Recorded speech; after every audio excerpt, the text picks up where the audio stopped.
I want you to think about the thing that you're the most passionate about and that brings you joy.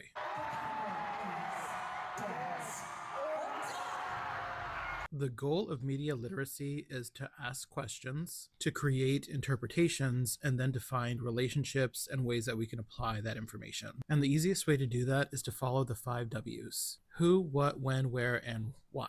For who, we're talking about Lady Gaga, who is a high-level creative that values self-expression. And the reason I asked you to think about something that you're passionate about is because I want you to imagine if a dance wasn't literal and instead it represented something that you cared about. Through a lens of media literacy, Lady Gaga is inviting us into a question of what would your life look like if you fully chose that thing that you cared about? That's how all of this becomes useful, is because you make it personal. This is how we start to use media and art as a mirror, and allows us to move away from the what ifs, like what if I became an artist or what if I became a writer, and instead allows us to start asking, how could this show up in my life, or what would this start to look like? Here's another example from me. I'm somebody who deals with heavy self-criticism, and in the scene I'm about to show you, there are two figures. One represents the self-critic and the other represents the artist. And through the lens of media literacy, it invites me to question, what would it look like if I did that?